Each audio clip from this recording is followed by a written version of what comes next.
Hi, I'm Steve, the service manager here at Good Sense RV and Motors in Albuquerque, New Mexico. I want to first congratulate you, Dylan, on your new purchase of your 2017 Spirit. I'm here to give you your walkthrough and go through your unit with you. So we're going to go ahead and start right here with the generator, okay? If you go down and take a look in this hatch, you've got a Cummins generator, which is a great generator. You want to pop it open and you pop the lid off here, drop it right down here. Now, one of the first things I want to show you is you have a stop and a prime button out here at your generator if you need to start it from the outside. If you go to start your generator, you want to hold prime down for about 5 to 8 seconds. Then you go ahead and hit start. And what that's going to go ahead and do is prime the unit, get gas there, and it'll help start it a lot easier. The other thing I want to show you right here is where you're going to check your oil on your unit. I definitely recommend checking it at least once a month, depending on use.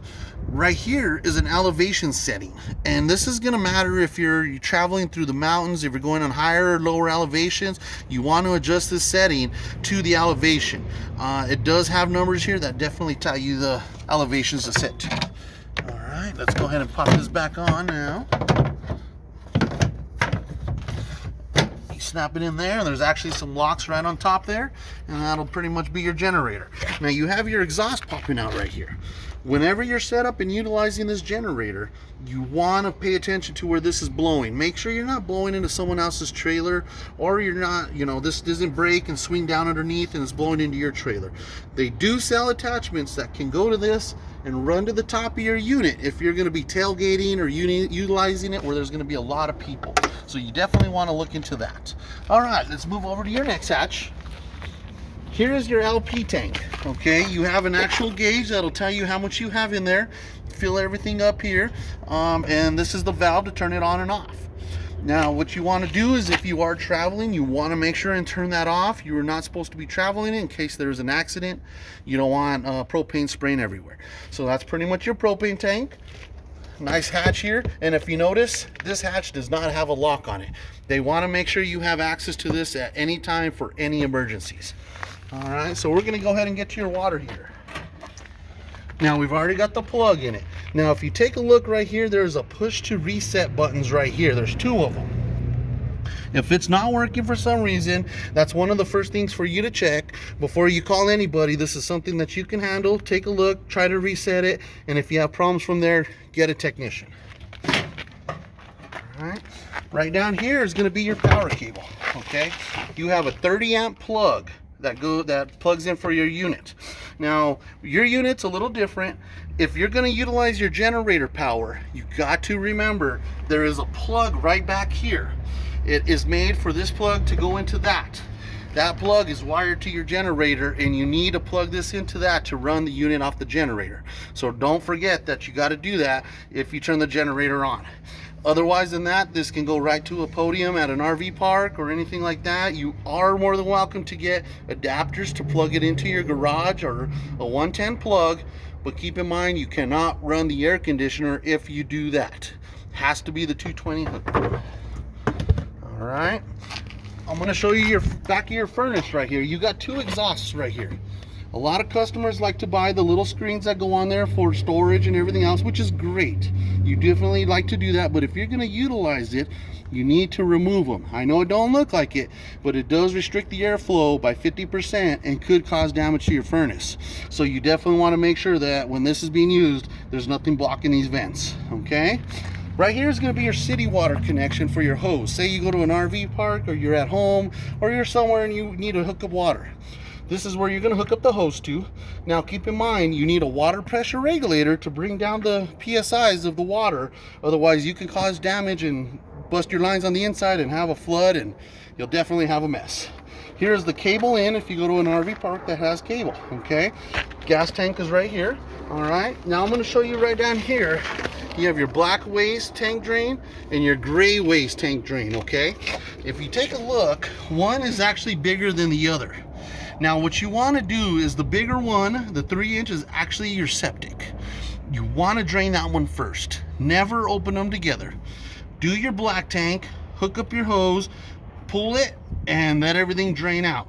Close it, Then you get the other valve on the gray tank, pull it, and the nice thing is it flushes out any septic stuff in here, and it'll drain the gray water. You don't open them both, because what will happen is your septic will go into the gray. That's going to be your shower water and all that stuff that drains out. It's all going to be in there, and you're going to really have a stink in there. So make sure you do that when you drain it. Let's go ahead and move on over here. Now, what's a really great feature on your RV is you have a black tank waste tank flush inlet. And what you're going to do with that is hook a hose directly to that, open your black tank valve, then you turn your water on. Never turn the water on hooked up there if the tank is not open, because you can add pressure to your tank and you can bust your septic tank, and then you've got a mess and a lot of money to spend. So definitely make sure that is open. All right, we're gonna go ahead and move to the back over here. Here is a nice hatch in here with some storage space with a spare tire in the back. And the great thing about this hatch, if you look through, you got access on the side to it. Now here is your ladder. You can go ahead and get up on your roof, check your roof or anything of that sort. I do recommend do not store stuff up there. You don't want to be throwing coolers and chairs and everything on that roof, because it's only designed to hold so much weight. All right, driving down the road with all that weight will take a toll on your roof, and you'll have a lot of damage. All right, here's the side access into your hatch here. Now what we're going to go ahead and do is your tank fill is actually right here. So this is where you're going to hook up your hose to fill the tank on your unit. If you're going to be boondocking or traveling where you want to keep water with you, you hook your hose up here. I recommend still using a water pressure regulator to put into the tank. That way you're not spewing a lot of water in there. You want to make sure it ventilates as it fills up properly and the air doesn't combust inside. Alright, we have another power cable there, and that's for you to hook a TV out here if you want to put a TV or anything like that and, you know, enjoy the game outside. You have two outdoor plugs right there. This is the back of your refrigerator. You shouldn't need to get into the back of your refrigerator. That should be more for a service technician. You're more than welcome to take a look, but if you do need anything, I definitely recommend getting a technician out here. Okay, so I want to go ahead and we're going to start working into the inside of your unit. Now right here is your awning buttons. You have an in, out, and an awning light button. So what you do is basically come over here and you're going to hit the button, and your awning's going to go ahead and come right out to you. Nothing like an electric awning to make it nice and easy. Oh yeah. Now we got some good shade. And then the nice thing about you is you got LED lights that are right at the bottom of the awning, and boom, there you go. Very beautiful setup out this way. All right, we're gonna make our way into the coach. And what I want to show you is right down here, you have a battery disconnect button, okay? When you are not going to utilize your RV, you want to hit that button. Let's go ahead and we turn it off. That's going to kill all the 12-volt systems, your lights, your water pumps, all that stuff, and that'll protect your batteries while it is sitting. When you are in use, all you do is come over here, click the on button, and your 12-volt system is back and running. Okay, right over here we have switches, which are going to control just your lights on the inside and an outside light. All right, so let's go ahead and step inside. Now here's going to be your stove and oven. Okay, it is a basic setup. What's your stove top? You go ahead and turn it on, and you actually have an igniter here. You hear it click, it's igniting, and it'll light the flames. All right, now we're going to go ahead and move to the oven. Right here is how you light the oven. There is a pilot on. So you got to open up the unit, put it on pilot, push. Then you come under here and you light the pilot underneath and slowly let go of the button until the pilot stays lit on its own. Once it's lit, turn the knob and you can put it to your desired setting. Now, a lot of people, when they're camping, they like to leave the pilot on so they don't got to keep lighting it. I prefer to turn it off because I don't like burning propane if I'm not utilizing it. It's really entirely up to you. Then when you're done, go ahead and turn it off. All right, you got a ventilation and a light, a microwave here, which works great. Now we're going to go ahead and move right over here to your system monitor. Okay, right in here, this is going to be what's going to tell you how much you got in your black water, your gray water, your fresh, your LP, and how charged your battery is. Okay, so you just click this button that says level test, and look at that. You got 2/3 of propane, and everything else is empty, and the battery is fully charged. So that lets you know where you stand on all your units. Highly recommend utilizing this, especially while you're in it. You want to watch those water levels and your septic levels, okay? Here is the button for your water pump. Here is to light your water heater, okay? You click this on. Now, if the pilot burns out because it's a windy day or something, you will have a light that comes on. You see that light, turn it off, turn it back on, go outside and make sure it relights itself. Okay, now the great thing is you got a generator button in here. Same thing from outside. Hold stop down 5 to 8 seconds, let it prime, come to start, starts the generator right up. Right here is going to be your thermostat. This will run your AC and your heater. What you want to go ahead and do is, if you look here, there's a cool, a heat, or a fan, and of course an off. All right, you can put it to whatever your desired setting is. Then if you look, there's an auto and an on right here with a low and a high on both sides. If you put it on auto, you can set your thermostat at the temperature you desired, and it'll kick that appliance on, the AC or the furnace on, to that temperature. If you just put it on, it's going to constantly just run. So you got to keep that in mind when you're utilizing that. Another great feature to this unit is you got a holding tank heater, which this actually goes to your water tanks, and this will actually keep the tanks warm in a really cold situation, so you don't end up with any freezing. It's a nice pad that's stuck to the bottom of the tanks, and it'll heat up really nice.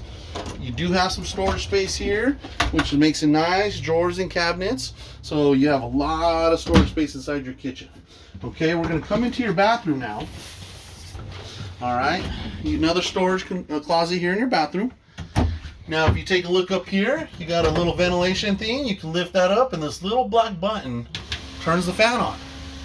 Great for, ventilating your bathroom. Now, if you take a look, there's a GFI plug right here. This GFI plug connects to the kitchen and the outside plug.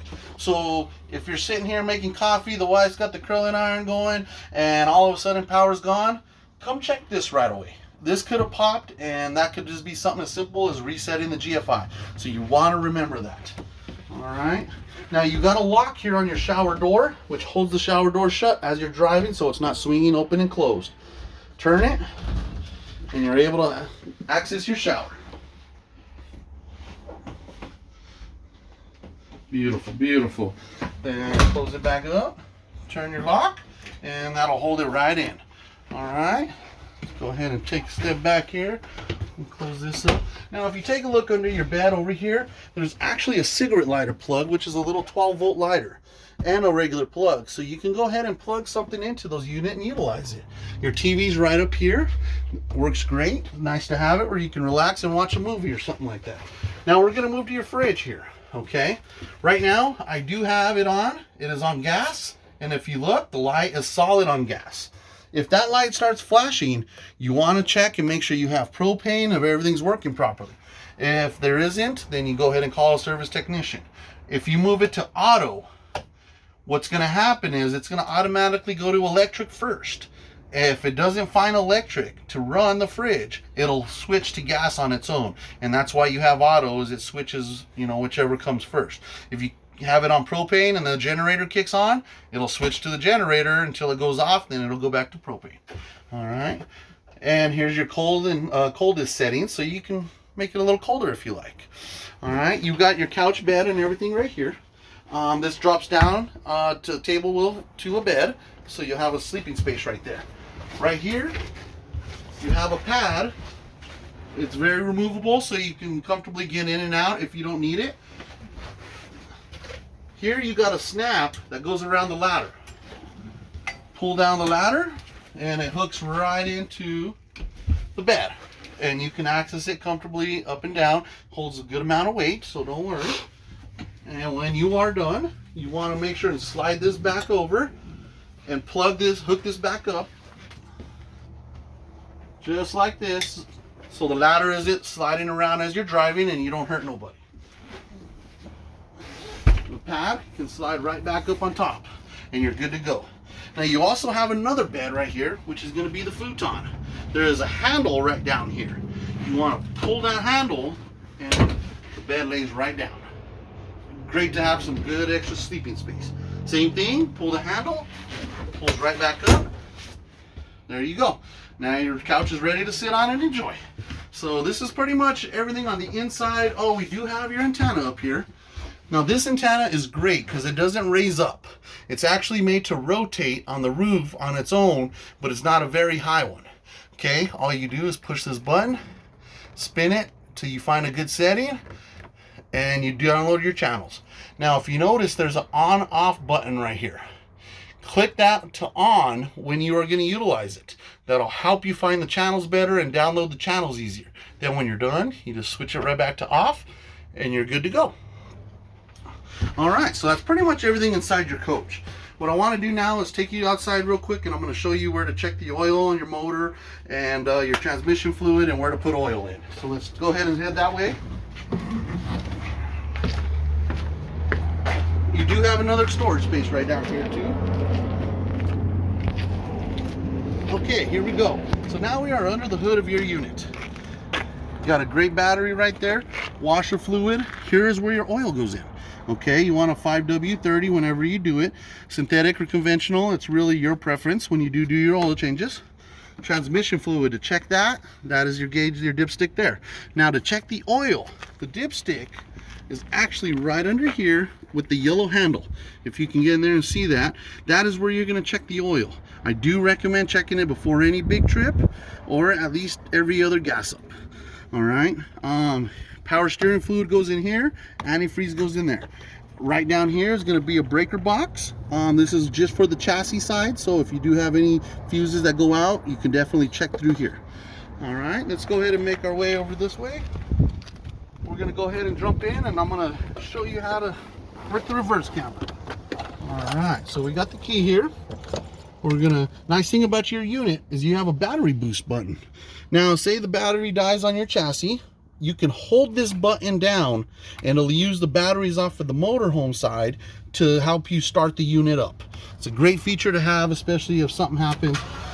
You leave the radio on and it kills your battery. Okay, now that I got the unit started, you got your radio working. Once you throw the unit into reverse, your camera automatically comes on. And that gives you all the vision you need to sit there and back up or see if anything is behind you or send someone out to guide you or anything like that. So it's a great feature. To turn it off, you just go ahead and shift the gears and it automatically goes back to the radio. Basic settings on your AC and heater. Headlights and everything is right here. And that's pretty much everything on the cockpit side of it. So that's pretty much everything on your 2017 Spirit. I want to congratulate you. Wish you the best. If you do need anything, we are here to help you. Good luck and safe travels.